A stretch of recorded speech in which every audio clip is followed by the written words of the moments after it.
বলতে হয় যে বিএনপি তার স্বাভাবিক রাজনীতির গতিটা হারিয়ে ফেলেছে, মানে বিরোধী পক্ষরা হারিয়ে ফেলেছে। এখন হয় কি যে ধরেন যে আপনি গরমকালের ওয়াজ যদি শীতকালে করেন তাহলে কিন্তু আপনার কপালে দুর্ভোগ আছে, আবার শীতকালের ওয়াজ যদি আপনি গরমকালে করেন সেখানেও আপনার কিন্তু দুর্ভোগ আছে। কি ঘটে যে যখন একটি ভ্যাকুয়ামের সৃষ্টি হয় আর এখান থেকে বাতাস সেখানে প্রবল বেগে আসে, ফলে ওখানে ঘূর্ণনের সৃষ্টি হয়। এখন গণতন্ত্রের এই ঘূর্ণন তৈরি হয়। মানে আমি যদি 22 বছরের পিছনে যাই তাহলে 22 বছরের পিছনে আজকের যে ফ্রিডম আছে, আজকের যে অর্থনৈতিক উন্নয়ন আছে, আজকের যে জিডিপির আকার আছে, আজকের যে পার ক্যাপিটা ইনকাম আছে, আজকের যে ক্রয় ক্ষমতার সক্ষমতা আছে, সেটি কি 22 বছরের আগের চেয়ে বেশি না কম? এটা হারিয়ে ফেলেছি। এটা কেন হারিয়ে ফেলেছি সেটি গেলে ওই যে যেটা আমি বললাম যে আজকে 17 এপ্রিল মুজিবনগর দিবসের যে আলোচনাটি আমাদের করা উচিত ছিল, সেই ইতিহাসকে আমরা আসলে মুছে ফেলার জন্য আমরা নানা প্রক্রিয়াটি আমরা করেছিলাম, যেটি মামুন ভাইও কিন্তু একটু বলছিলেন যে স্বাধীনতা পরবর্তী সময় এই চর্চাটি হয়নি এবং এটি আরো বেশি ব্যত্যয় ঘটেছে 75 15 আগস্ট বঙ্গবন্ধুকে হত্যার মধ্য দিয়ে। সেই জায়গা থেকে আমাদের গণতন্ত্র হোঁচট খেয়েছে কিন্তু দীর্ঘ সময়, প্রায় 1.5 দশকের মতো সামরিক শাসকদের হাতে। 91 সালে যখন আমরা গণতন্ত্রে ফিরেছিলাম, হাসিনা সেটাকে সেমি গণতন্ত্র বলি আর গণতন্ত্রই বলি, আমরা ফিরেছিলাম। কিন্তু সেখানেও এই যে আজকের যে চারিত্রিক বৈশিষ্ট্যের কথাগুলো আমরা বলছি, তখনও কিন্তু সেটি উদ্ভব হয়েছিল বিধায় 96 আপনার 94 মাগুরার উপনির্বাচনগুলো এসেছিল। এই যে গণতন্ত্রকে যে নিজেদের মতো করে চর্চা করা, সেই জায়গাটি আমরা কেউ উদারতা দেখাতে পারি নাই। এটা আমি খুব সহজভাবেই বললাম আপনাকে, এই উদারতা দেখাতে পারি নাই বিধায় আজকে কি হয়েছে, গণতন্ত্রের যে বৈশিষ্ট্য থাকাগুলো সেগুলো লোপ পেয়ে গেছে। দ্বিতীয়ত হচ্ছে সহনশীলতা। সেই সহনশীলতাটা আমরা যদি দেখি, আওয়ামী লীগকে কিন্তু যতবার নির্যাতনের শিকার হতে হয়েছে এবং এই আজকে যে প্রধানমন্ত্রী তাকে হত্যার জন্য যে পরিকল্পনা করা হয়েছে বা যত নেতা হত্যার শিকার হয়েছিল, সেই জায়গাটি কিন্তু অন্য কোনো দলের হয়নি। ফলে কি হয়েছে, অবিশ্বাসের একটি জায়গা কিন্তু তৈরি হয়ে গিয়েছে এবং 2001 থেকে 2006 এই মাত্রাটা আরো বেশি ছিল এবং 2004-এর কথা তো আমরা মানে মনেই রাখছি, যেটি হাসান ভাইও একটু বললেন যে 111-এর সময় এই জায়গাটি আরো বেড়ে গেছে। তো এই যে বিশ্বাস অবিশ্বাসের যে জায়গাটি এবং গণতন্ত্র চর্চার যে সৌজন্যতা, আরেকজনের প্রতি আরেকজনের যে মমতাবোধ এবং যেটি মামুন ভাই বললেন যে ঐক্যমতের রাজনীতি, সেটি আমরা হারিয়ে ফেলেছি। এই হারানোটার জায়গা থেকে আবার কি হয়েছে, আমরা কিছু কূটকৌশলও ভুল করে ফেলেছি। অর্থাৎ ওই গল্পটির মতো বলতে হয় যে বিএনপি তার স্বাভাবিক রাজনীতির গতিটা হারিয়ে ফেলেছে, মানে বিরোধী পক্ষরা হারিয়ে ফেলেছে। এখন হয় কি যে ধরেন যে আপনি গরমকালের ওয়াজ যদি শীতকালে করেন তাহলে কিন্তু আপনার কপালে দুর্ভোগ আছে, আবার শীতকালের ওয়াজ যদি আপনি গরমকালে করেন সেখানেও আপনার কিন্তু দুর্ভোগ আছে। অর্থাৎ পরিবেশ পরিস্থিতি, আপনার রাষ্ট্রের সক্ষমতা, আপনার গণতন্ত্রের চর্চার পরিবেশ, সকল কিছুর উপর ভিত্তি করেই আপনার রাজনীতিবিদদেরকে সেই সিদ্ধান্তটি নিতে হবে। 2000 আমি পিছন থেকে কেন বলছি যে আজকে এইটি কিন্তু একবারে তৈরি হয়নি। আমি 15 বছর যে হিসাবের কথা বলছি, তার মানে 2008 সালের 29শে ডিসেম্বরের পরবর্তী সময় থেকে আজকে পর্যন্ত এই 23 বছর বা 24 বছরে গণতন্ত্রের যে জায়গাটি আমরা উপনীত হয়েছি, তার দায় কি শুধু একা আওয়ামী লীগের? একা কি আওয়ামী লীগেই এই গণতন্ত্রের চর্চা করবে? অন্য দলগুলোর কি কোনো দায়বদ্ধতা নাই? নাগরিক হিসাবে আমাদের কি কোনো দায়বদ্ধতা নাই?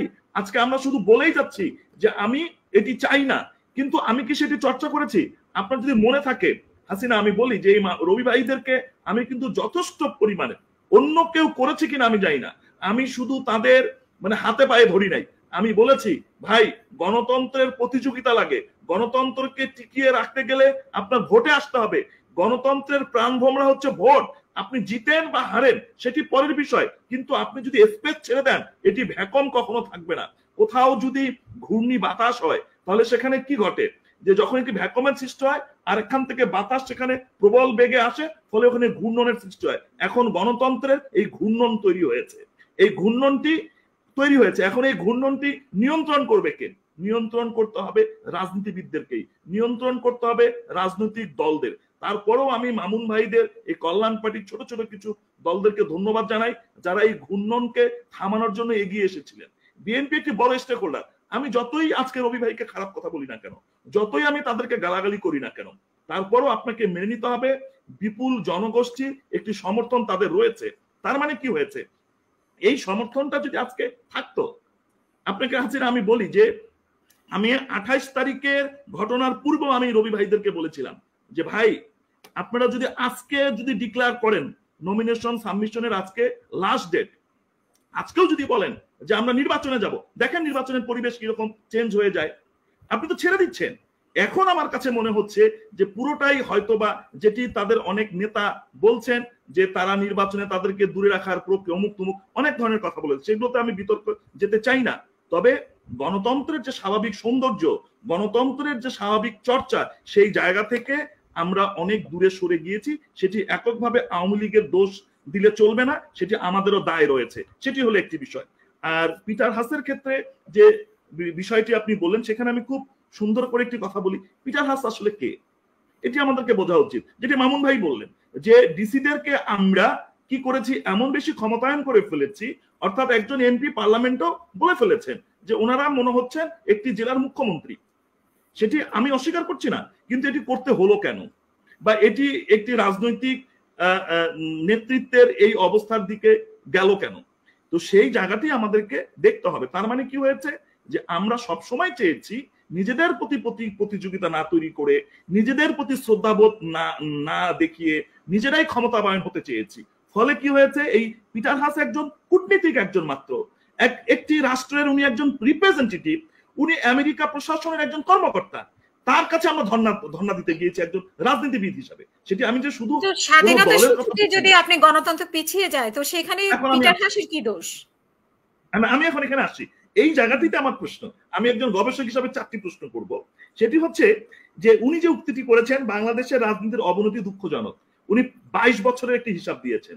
তো 22 বছর বলতে 2002 সাল, অর্থাৎ হলো বিএনপির আমল থেকে শুরু করে টিল টুডে, আজকে পর্যন্ত এই 22 বছরে যদি আপনি হিসেব ধরেন, তার মানে আমি যদি 22 বছরের পিছনে যাই, তাহলে 22 বছরের পিছনে আজকের যে ফ্রিডম আছে, আজকের যে অর্থনৈতিক উন্নয়ন আছে, আজকের যে জিডিপির আকার আছে, আজকের যে পার ক্যাপিটা ইনকাম আছে, আজকের যে ক্রয় ক্ষমতার সক্ষমতা আছে, সেটি কি 22 বছরের আগের চেয়ে বেশি না কম? তাহলে উনি যে সূচক বা ইন্ডিকেটরটি ব্যবহার করেছেন স্বাধীনতা সূচকে, তাহলে আপনি কি স্বাধীনতা ভোগ করছেন না?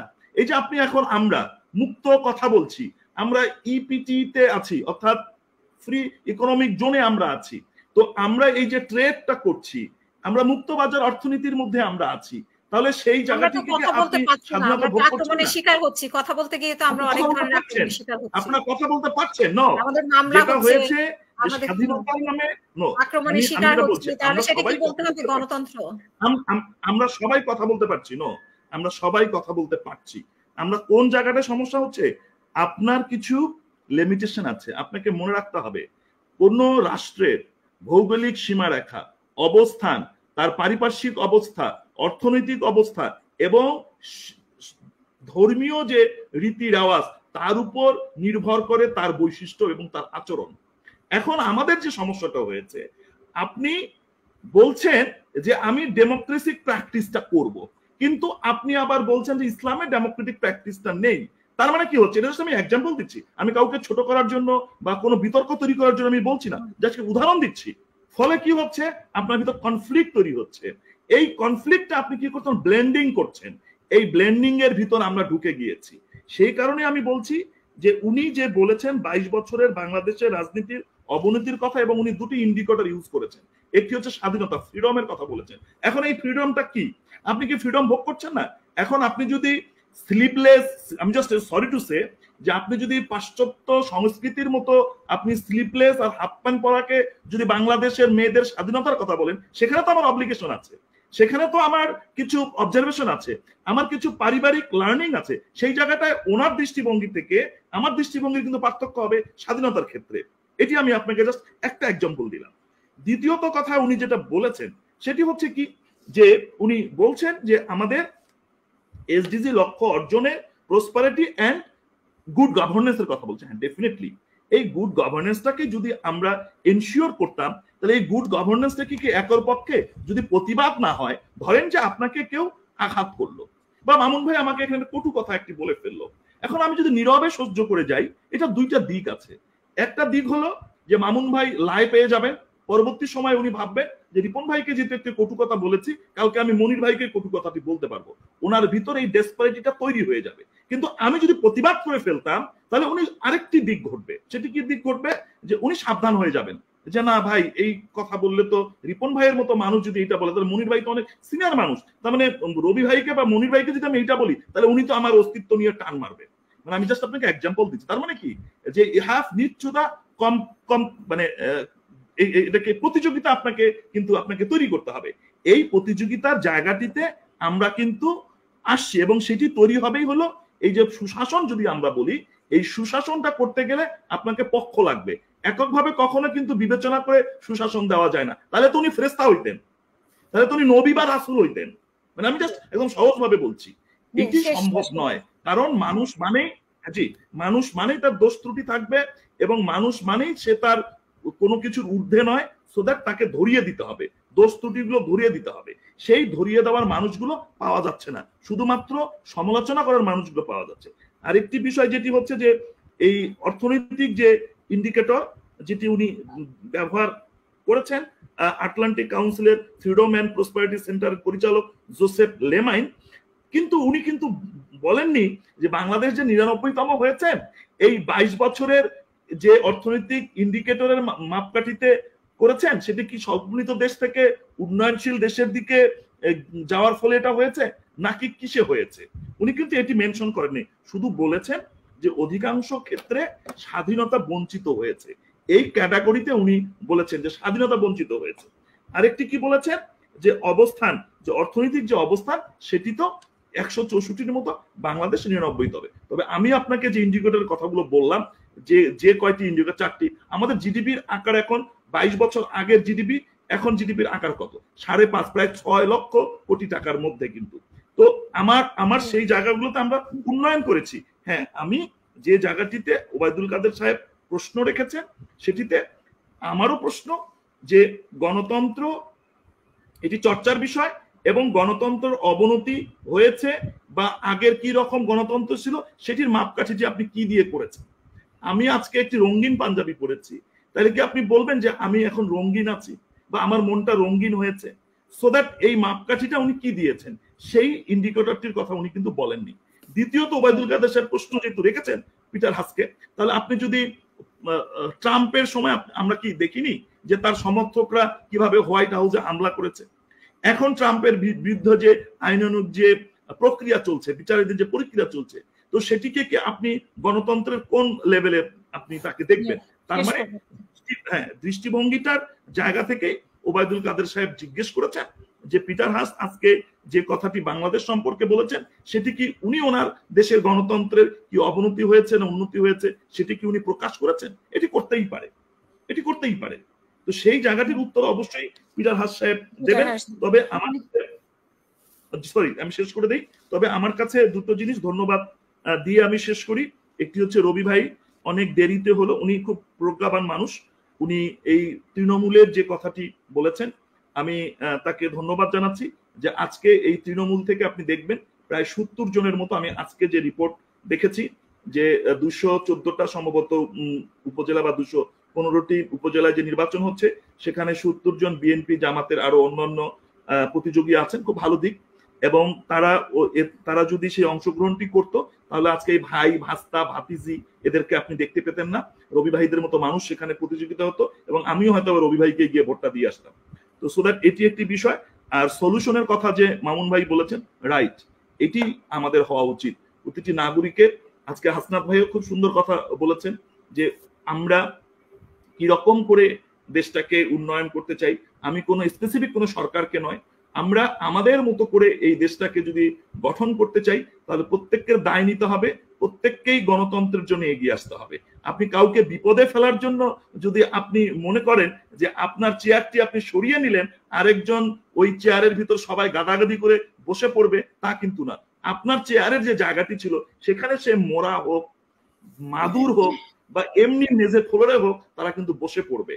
তো ফলে কি হবে, এই যে বৈষম্যতা যে তৈরি হয়ে যাবে, কেউ ফ্লোরে বসে থাকবে, কেউ চেয়ার দখলে বসে থাকবে, সেই প্রতিযোগিতাটা বেড়ে যাবে। এটি আমাদের গণতন্ত্রের জায়গা কমে যাবে, খারাপ দিক।